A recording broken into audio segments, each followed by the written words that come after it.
Hello everyone, it's Shel C from PaperOcotilloStudio. Today I'm sharing with you an art doll that I made. I'm in a group on Facebook that every few months has some type of a themed swap of art dolls. And we're partnered up with someone in the group and then we swap back and forth. So this theme was fairy and flower. So some of the footage got lost, but I had a piece of heavy watercolor paper with used tea bag paper collaged on both sides to make it kind of a skin tone. I did add a little bit of portrait pink diluted paint just to make it a little bit more pinky toned before I started. And I have the patterns that I have used many times, and you can see other art dolls that I've made on this channel, and I'll put some in the iCards and the end screen so that you can see them. Then the next thing I did was, after I drew out my pattern pieces, I did use a homemade stencil that has little bunches of leaves, little tiny leaves, and I stenciled on both sides of the paper before I cut them out. And then I cut them out. I did draw the hair and the face onto the headpiece before I cut it out. And then like you just saw me doing, I used some Posca pins to make some yellow and orange flowers on both sides. Still doing that on all the pieces. So it kind of looks as if all the skin is covered with vines and leaves, because this is supposed to be a woodland fairy with flowers and plants and that type of stuff. So she kind of got tattoos of flowers and leaves all over, or that's just the way your skin is. But anyway, I thought it would be fun to do that. So I'm making sure that both sides are flowered and vined on all the pieces. Right now I'm cutting out the hands and feet, which are the most labor intensive besides the head to cut out, especially the little fingers. And as I'm cutting, I'm also poking the holes where they need to be for all the brads. This is a fully articulated doll. She can move wrists, elbows, shoulders, hips, knees, ankles, and her head moves back and forth. So those will all be attached with brads, which are tiny little paper fasteners, mini brads. So then right now I'm drawing the hair on the back side of the head. When I make these art dolls, I like to have them look good on both sides. Some people make paper dolls and they only decorate the front. I prefer to have the doll look good on both sides, so I always decorate both sides. It's just my thing. So now I'm attaching all the pieces, and since I have the green leaves on there, I decided to use green colored mini brads, kind of a spring green. You can purchase mini brads on Amazon in multiple colors. These happen to be really old ones from Stampin' Up. Back in the day, I used to be a Stampin' Up demonstrator and manager, so I have a lot of stuff left over from then.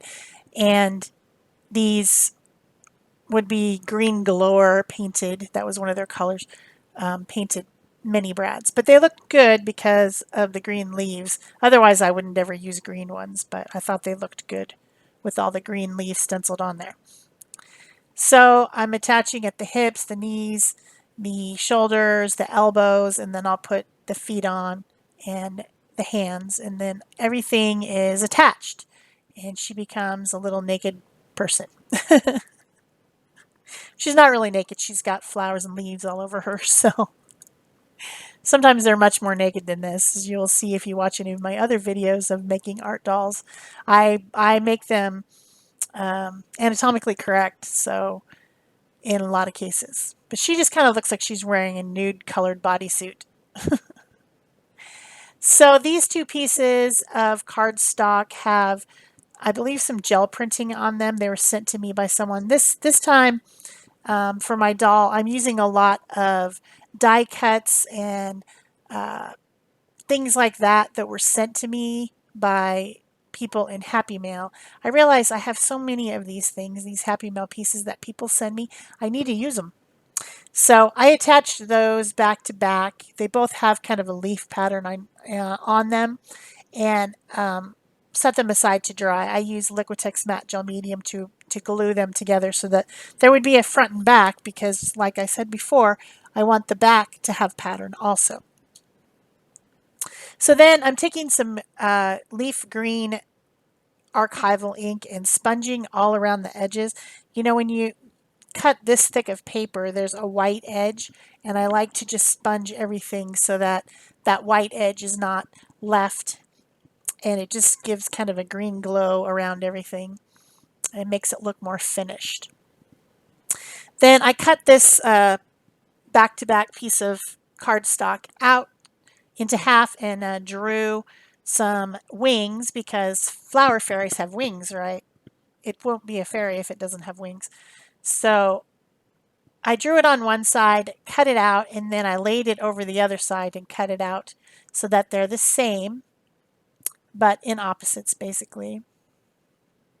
Because if I drew them if they were exactly the same, then I would have the kind of turquoise color on one side and the green on the other, and I wanted the green to be in the front. And then I did the same thing with the edges of the wings, and that's to sponge them with this leaf green archival ink and just like an artist sponge that's been cut into quarters. I just think it makes it look more finished. I just like it. So now these little die cuts I found in my stash of things that people had sent me. These are probably all from the same person, I would imagine, but I do have this particular leaf die. I guess it's not called a die cut, it's called a die. The cut would be the part that's already cut out. But since she already cut all these for me, I am going to use them, and they're all different colors of green, which I like. So I'm using some iCraft mixed media glue, which has a very tiny fine point on it. It makes it easy for me to put the glue on the back of these really fine little die cuts. And I'm gluing them to the wings. And then it just looks like leafy green wings, which I think are super cool. It's probably my favorite part of the whole doll, and is all thanks to someone who sent me some dies that she cut for me, or she cut for some reason and she sent them to me. So I'm setting those aside to dry, but you can see what they will look like. And it's time to dress the doll. Now, on all my other art dolls that I've made with this pattern and variations of this pattern, I usually make the clothes removable. But I decided this time to just glue the clothes on because I don't think the person who's receiving it is ever going to actually remove the clothes. So I have some more die cuts. This one is kind of a flower shape cut out of maybe some alcohol ink paper. And then I put a tea stained die cut type of a lacy thing over the top and glued that on. Then I have these other ones, and I can tell that these were a napkin that had been glued onto some cardstock and then dies used to cut out flower shapes. So it's kind of colorful flowers. I also have a couple different leaf shapes and a little floral stem, things like that, that were all in this stash of die cuts that I received in Happy Meal. That leaf die cut I love, the one I just glued on. That's really cool. It's got an inside and an outside. The other one's more solid. I'm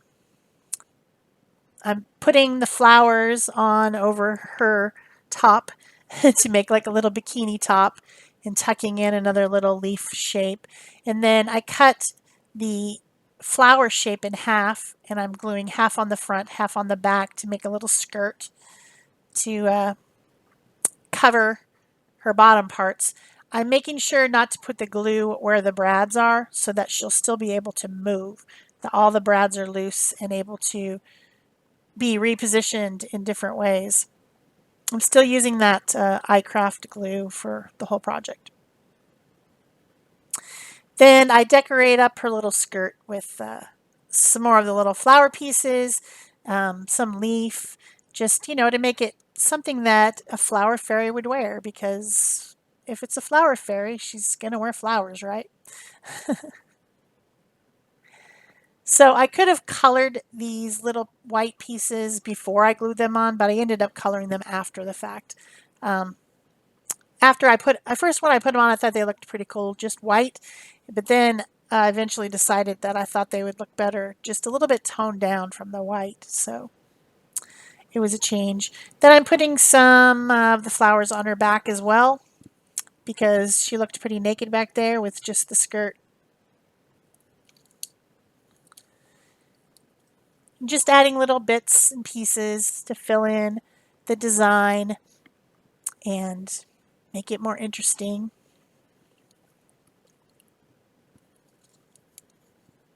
Making sure everything's glued down real well. But not over the brads. Everything can still move. No parts of it are glued so that she's unable to move. Just have to kind of pay attention to that. Then I get out some buttons and some sequins. I guess I don't do that yet. I got out my Neocolor 2 crayons, which is what I'm going to do all the coloring with, and a water brush, and a little bit of white acrylic paint on my palette to do highlights and to sometimes blend with the Neocolor. Makes it blend a little bit more smooth. I guess I'm going to start painting first. Yeah, there's the white acrylic paint. Lightening up the centers of the flowers a little bit. And coloring the white die cut with different colors of green. I'm scribbling the green crayons in different colors onto a piece of palette paper and picking it up with my water tank brush to make sure that I get smooth coverage. It does make it very pastel, but I didn't want it to be super bright, so that was fine. And then I decided I'm going to do a little bit of shading on her skin where there would be shadow. And I get out a couple different colors of brown, a reddish brown, and then a darker reddish brown to add some shading. Everything was looking kind of monotone, and so I decided that that would be a good idea. Coloring the centers of the flowers yellow, but I end up gluing buttons and things over the tops. So I really love this process. This is a creative activity for me. Mine turned out very different than most of the other people's in the group. And I will try to remember during the vlog at the beginning of March to show you the one that I receive from this particular swap. I think I have some Happy Mail to show and things like that during my vlog this month. Hopefully I'll remember to do that. So then I'm coloring the hair where I drew the kind of wavy short hair in the back. I figure she's got pretty big hair because, you know, she lives in the forest, probably doesn't have a lot of time to be combing her hair or a comb unless she makes it out of twigs. So now I'm gluing on the buttons and the sequins and things into the centers of the flowers. I think flowers should have a center. Either I need to punch paper or I could glue on different things, and I decided it would be fun to have some dimension.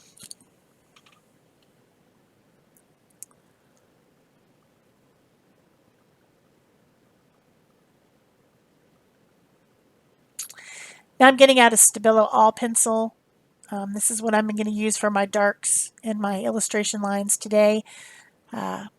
This is a highly water reactive pencil, and when I activate it with water, it's going to kind of blend a little bit. I didn't go obsessive with the blending. I just tried to make it, you know, look like shadows and things.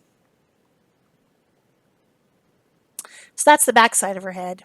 I do need to put the wings on, and the pattern on the back of the wings I'm okay with because it still looks like leaves and veins and things, even though it's kind of the wrong color. It's a little bit too blue, but I'm still happy with it. I think the back looks fine. I just attach those wings on the same mini brads that are attaching her shoulder arm parts on. And that would be where your wings would be, right? Right on the back of your shoulders, if you had wings. I don't, but I wish I did. So then I'm going to move to decorating the front and colorizing the front. I've got some a button and a little flat back pearl and some sequins and a little foam die cut flower, some more of the little sprigs and leaves and things. So making sure that everything's glued down, adding some shading around her body and onto her face where there would be shadow, just to break it up a little bit, and some highlights on her face with the white acrylic paint. Still using the Neocolor 2 crayons and scribbling them off onto my piece of palette paper to pick up the color that way rather than trying to color directly onto these little tiny, tiny things. So the finished doll is probably 12 inches tall and maybe 6 inches wide at the widest part of the wings. And she's a cutie. I'm going to put her in the mail today. But you won't see this video until after my partner has received the doll because I want her to be surprised. So then I continue working on the hair and the face, adding the green, different colors of green, Neocolor scribbled onto the palette paper and then picked up and added to the different pieces of her hair, different swirls and bits of hair. And maybe a little bit of white for highlights, just, going back and forth, doing shadow highlights, making it look dimensional with different colors of green and different shades of light and dark. And then eventually I use the Stabilo All pencil like I did on the other side. I hope you're enjoying this video, and if you are, please remember to give it a thumbs up, leave me a comment or question below, and subscribe if you haven't already. Turn on your notification bells so you know when a fresh new video comes out. And of course, you can share this on Pinterest or Facebook if you think you know someone who might be interested in watching me make an art doll. This is a fun little process. I'm also using the Stabilo All pencil on her face, which maybe in hindsight I might have used a really super fine, extra fine bullet marker instead, but it turned out fine. It's so tiny that the fatter lines of the Stabilo, once I blend it, maybe get a little bit overwhelming. But you definitely see the features on her face after I do that. Going back in with highlights again, blending, adding some more bright color to her cheeks and her lips.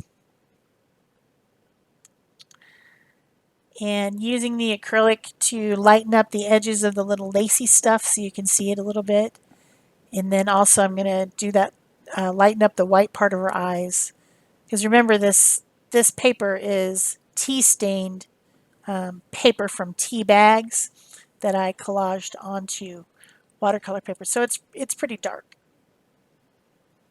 Might not look that dark in the video, but that's with lots of lights on both sides to make sure that everything can be seen. So I'm just continuing to add and fuss and do the things that I do. I could probably mess around for another hour, but I know that I have limited time. So I find this stem with a flower on it that's kind of a burgundy pink color, and I decided that would look really cute in her hair. So I cut the stem off and just used the top of the flower, and then I'm adding a little bit of acrylic paint to it and then some Neocolor to make it look more not like a die cut, all one color, but for it to have a center and for it to have, veins and highlights and shadows on it and all that stuff. So I put the white acrylic paint on there first, and then come back in with color so that, because this is a pretty dark piece of paper, the yellow wouldn't show up over the top of it. And then I darken up areas with the Stabilo pencil after I have it glued on, adding in her eyes, just making everything look finished and complete. Um, I want her to be complete, you know.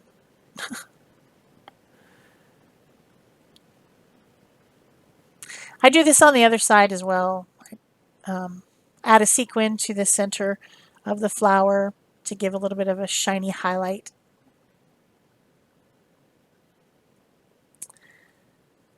And add the shadows on the back of the flower the same way. Add a little catch light to her eyes. Her eyes have green on them as well.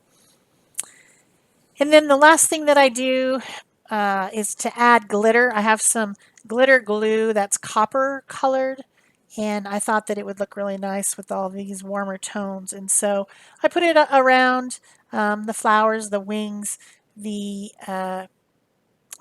flower at the top, just, you know, here and there, and then scribble it on and then smear it and spread it out with my finger. So that is her finished. Here comes your close-ups. Thanks. Bye-bye.